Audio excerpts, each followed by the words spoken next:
अनि कि साथीहरु आजको मेरो लन्च चाहिँ यस्तो छ मोमो र अचार सुप है उतापट्टिको दिदीकोबाट लिएर आएको नि त दामी बनाउनुहुन्छ त्यहाँ चाहिँ मोमो थुक्पा सुप हो अब म चाहिँ खाए ल नेपालमा दिदीले भन्छ नि एकजना मोटी दिदीले खाए ल भन्नु पनि खाए ल साथीहरु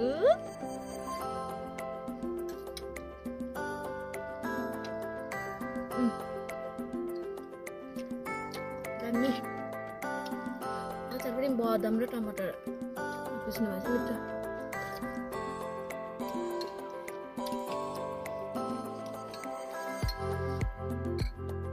आजको वेदर अनुसार है पानी पर्दै थियो अघि त अहिले त रोयो हाम्रो यहाँनिरमा पानी कस्तो बेसी पर्छ जाडो पनि त्यतिकै हो जाडो मान्दा यो तातो तातो सुप तातो तातो मोमो दामी हुन्छ नि त खानु पनि हो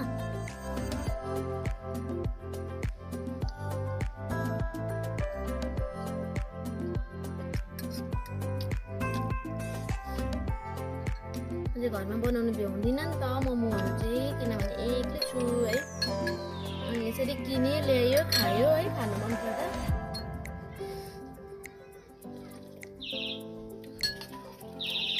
यस्तै हुँदैछ आजको दिनभरि हामी चाहिँ दोकानमै बसेर है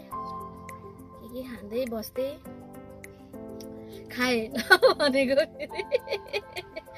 खाए ल भन्ने फेरि साह्रै दामी भन्छ है त्यो दिदीले भोक लाग्छ के गर्नु खाए ल भनेको जस्तै हो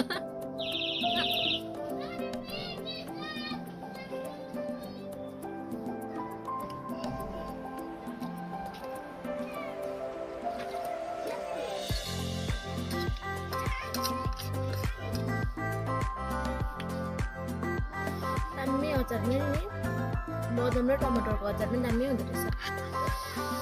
यससँग झन् अझै मोमोसँग छुर्पीको अचार चाहिँ एकदम मिठो लाग्छ मलाई चाहिँ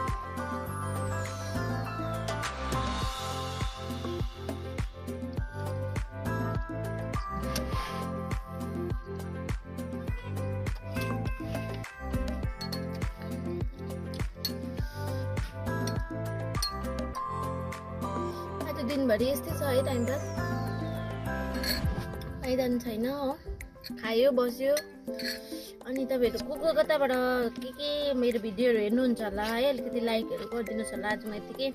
आज चाहिँ म लाइभ बसिन नि त किनभने टाइम पाइन है सन्डे अलिकति दोकान अलिक अझै बेसी ग्यादरिङ हुन्छ त्यही भएर चाहिँ भक्क टाइम पाएर अहिले कति बजे 4 बज्नु आँट्यो होला 4 हैन 3 बज्यो कि 4 बज्नु आँट्यो टाइम हेर्छु ल